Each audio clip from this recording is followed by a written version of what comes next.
எம்ஜிஆர் அவர்களை நான் பார்த்ததில்லை. ஆனால் புரட்சி தலைவர் அவர்களை அருகில் இருந்து பார்க்க எனக்கு ஒரு வாய்ப்பு கிடைத்தது. அதுபோல் புரட்சி தமிழர் எடப்பாடியார் அவர்களை அருகில் இருந்து பார்க்க எனக்கு வாய்ப்பு கிடைத்தது.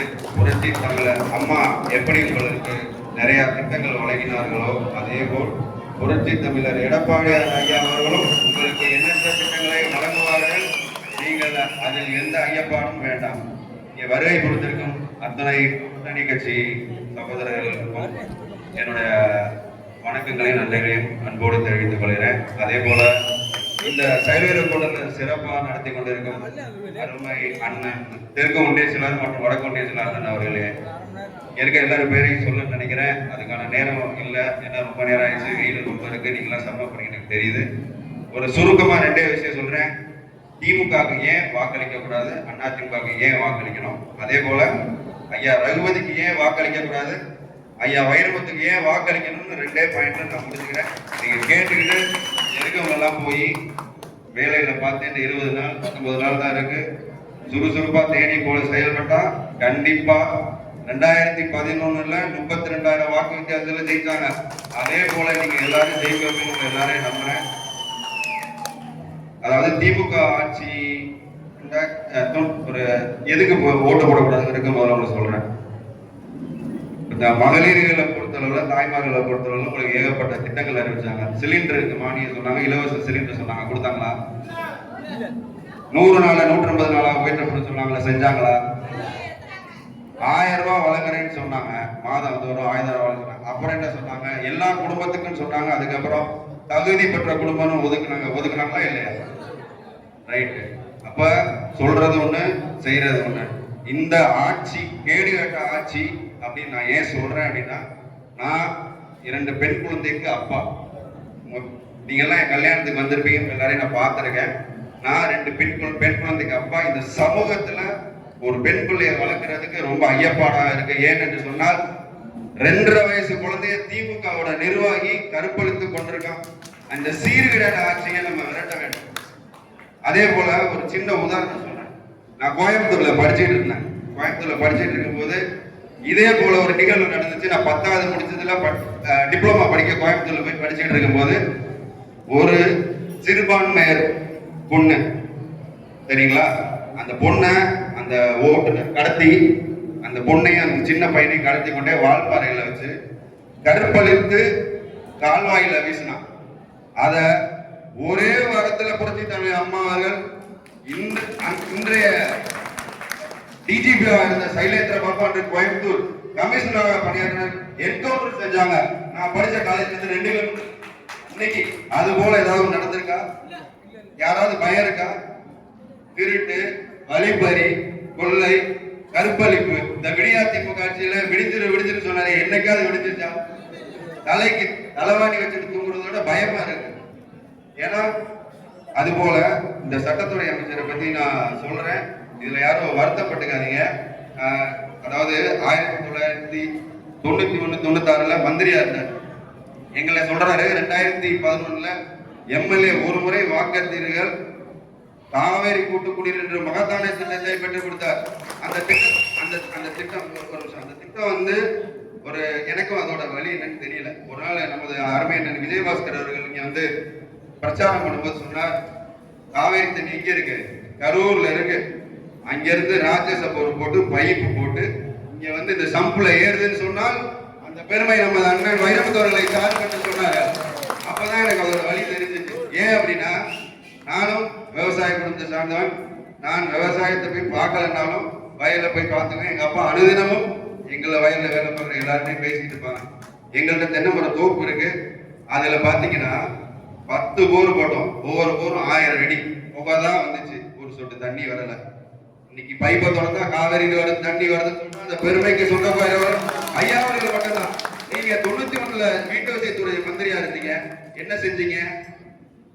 நான் சொல்றேன், எங்கிட்ட கிரஷர் இருக்கு, அதுதான் என்னோட வாழ்வாதாரம்.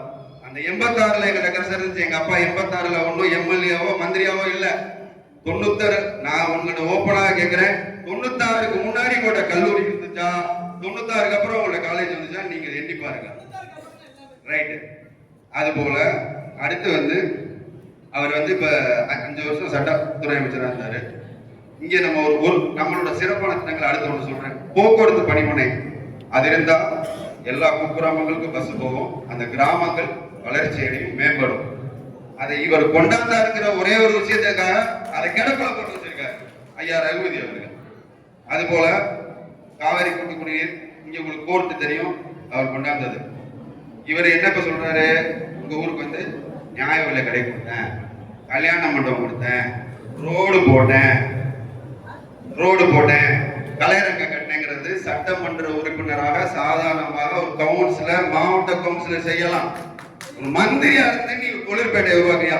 இவர் 2011-25 அதிக முறை தன் தொகுதி மக்கள் தொகுதி வளர்ச்சி பெற வேண்டும் என்பதற்காக சட்டமன்றத்திலே அதிக கேள்வி கேட்டவர்கள் இவர் ஒரு நபர் என்று ஜூனியர்கள் ஒரு ஆர்டிக்கல் 19வது நபர். அதுல நம் தொகுதி வளர்ச்சி அதே மாதிரி காவிரி தண்ணீர் கொண்டாந்தாரா, அரிமளத்துல காகித தொழிற்சாலை அமைக்க வேண்டும் என்று குரல் கொடுத்தவர் அவர் தான். அது கிடப்புல இருக்கு. நீங்க 16ல ஒரு 300 ஓட்டு நீங்க ஓட்டு போடலன்னு சொல்லல, 70,000 மக்கள் வாக்களித்தீங்க. 2016ல 70,000 பேர் ஓட்டு போட்டீங்க, 2021ல 70,000 ஓட்டு போட்டீங்க. நம்மளுக்கு வெற்றி வாய்ப்புங்கிறது 80,000 ஓட்டு போட்டீங்கன்னா 10,000 ஓட்டுல வெற்றி பெறணும், இவ்வளவுதான். அவர்கிட்ட 15-20 கூட்டணி கட்சிகள் இருந்தும் அவரால் 71,000 வாக்குகள் மட்டுமே பெற முடிஞ்சது. அவருக்கு சுய செல்வாக்கு என்பது கிடையாது. நான் ஒன்றை மட்டும் உங்களோட நினைவுக்கு எடுத்து விரும்புகிறேன். 96க்கு அப்புறம் 28 ஆண்டு காலம் 2016ல தொகுதிக்கு வராரு. எத்தனை 15 வருஷமா தொகுதிக்கு வரல. இப்ப வந்தாரு, 4 வருஷம் திருப்பி என்ன பண்றாரு, போய் எங்கேயோ எடுத்துக்கிறாரு. நான் இன்னொன்னு சொல்லிக்கிறேன். நான் படிச்சதெல்லாம் வெளியே தான், உண்மையில நான் சொல்றேன். புதுக்கோட்டையில இருந்து படிச்சோம். இன்னைக்கு இவரை சட்டமன்ற உறுப்பினராக தேர்ந்தெடுத்தீங்களோ, 2014 நீங்க முதல்ல வாக்களித்து அவர் சட்டமன்ற உறுப்பினர் ஆக்கணும்னு புதுக்கோட்டையில வீட மனுஷன் இங்க வந்துட்டாரு ராத்திரி. ஏன் அப்படின்னா, ஒரு எம்எல்ஏ ஒரு கவுன்சிலர் இருக்காங்கன்னா நீ போய் மனு கொடுக்கணும், ஒரு தலைவர் இருக்காங்கன்னா போய் மனு கொடுக்கணும்.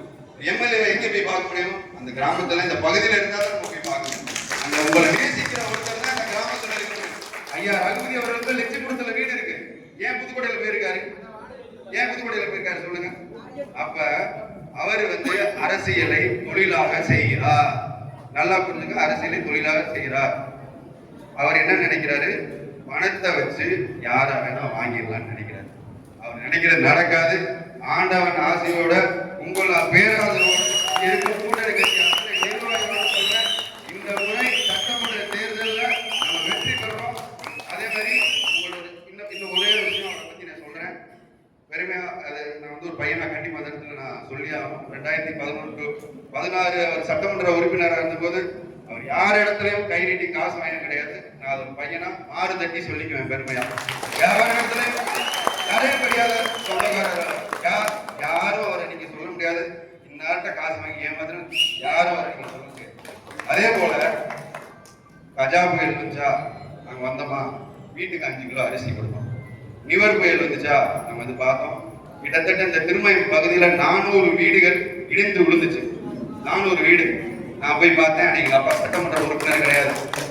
2016ல அம்மா வந்து தனிப்பெரும்பான்மையோட ஆட்சி அமைச்சாங்க, சரிங்களா? அப்ப கூட்டணி இல்ல. அன்னைக்கு ஒரு சின்ன கூட்டணி தான் நாங்க வெற்றி பெற்றிருக்கோம். ரைட்டு விடுங்க, அது அம்மா வேற. ஆனா கிட்டத்தட்ட ஒரு 40-50 பேருக்கு மேல தோல்வி விட்டுறாங்க. ஒரு சாதாரண கிராமத்துல பிறந்த வைரமுத்துவ எதற்காக அம்மா வீட்டு வசதி வாரிய தலைவர் ஆகினாங்க சொல்லுங்க. அம்மா வந்து ஒருத்தரை தேர்ந்தெடுக்கிறாங்கன்னா அவங்க நல்லவங்களா கேட்டாங்கன்னா நீங்க தான் யோசிக்கணும். அம்மா கிட்ட அவ்வளவு சீக்கிரம் யாரும் நெருங்க முடியாது. அம்மாவால சுகம் பெற்று பதவி, இத்தனை பேரோட உழைப்பு, வேரத்தை, ரத்தத்தை உறிஞ்சு கொடுத்த ரகுபதி 96க்கு அப்புறம் அம்மாவை எதிர்த்து இன்னைக்கு திமுக போய் பிரச்சாரம் பண்ணிட்டு இருக்காரு. அம்மாவோட ஆன்மாவும் மதிக்காது, இந்த மக்களை நீங்க மதிக்க கூடாதுன்னு ஒரு அன்போடு கேட்டுக்கொள்கிறேன். அதே மாதிரி இந்த கொரோனா டைம்ல நான் ஊரெல்லாம் ஒரு பதாகைகள் வச்சேன்.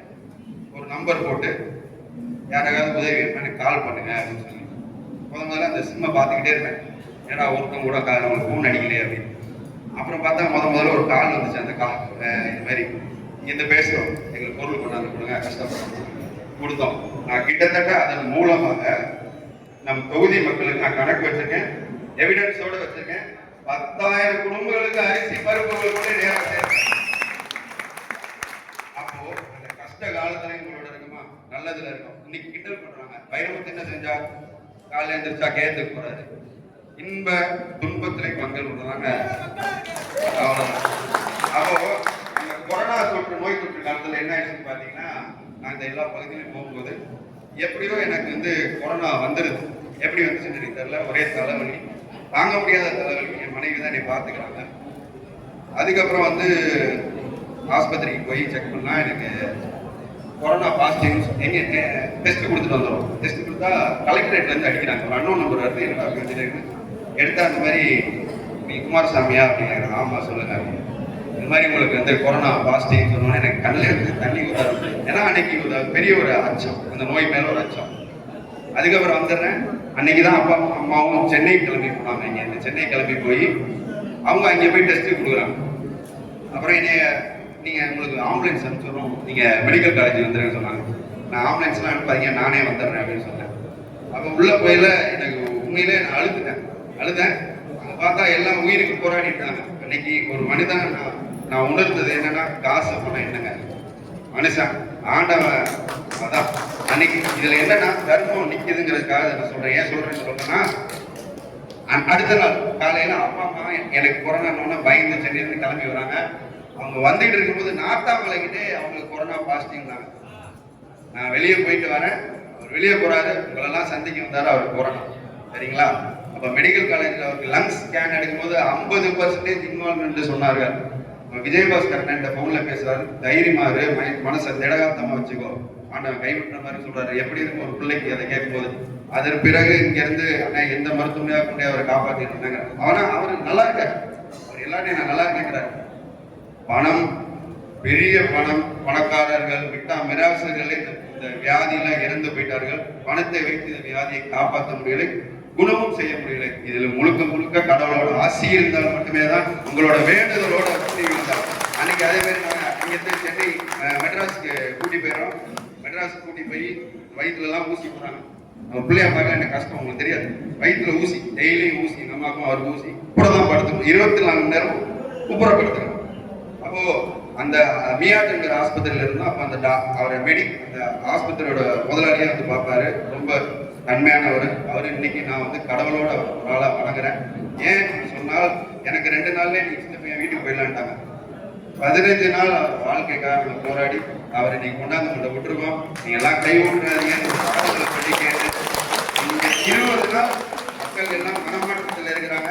கண்டிப்பா நீங்க எல்லாம் கடுமையான உழைப்பு செஞ்சீங்கன்னா 23ஆம் தேதி, 26ஆம் தேதி, 4ஆம் தேதி எம்எல்ஏ பார்க்கலாம்.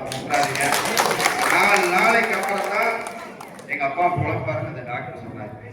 விட்டுறாதீங்க, நீங்கெல்லாம் எல்லாரும் பாதங்களை பற்றி கேட்கிறேன். இரவு பகல் பாராம உழைங்க. நானும் உழைக்க ரெடியா இருக்கோம், எங்க கட்சிக்காரங்களும் உழைக்க இருக்காங்க, கூட்டணி கட்சிக்கார தலைவர்கள்லாம் இருக்காங்க, தெம்போடு இருக்குன்னு சொல்றாங்க. கை விட்டுறாதீங்க. உங்களுக்கு கண்டிப்பா 100% 2018 எனக்கு சிறு வயதுல கல்யாணம் பண்ணி வச்சாங்க. நான் என்னுடைய மனைவி, என் பிள்ளைகளோடு செலவிட்ட நேரத்தோட இந்த பகுதி மக்களோட தான் நான் ஒரு வேலைக்காரனாக வேலை பண்ணி. நான் இப்பவும் சொல்றேன், எந்த பதவியிலும் நான் இல்லை, நான் கழகத்துக்கு தொண்டனாக வேலை பார்ப்பேன். நீங்கள் வெற்றி இந்த வாய்ப்பை, கடைசி வாய்ப்பு, அவரை வெற்றி பெற வைக்குமாறு உங்களை அன்போடு கேட்டுக்கொண்டு விடைபெறும். இந்த வாய்ப்புக்கு நன்றி கூறி விடைபெறும். நன்றி, வணக்கம்.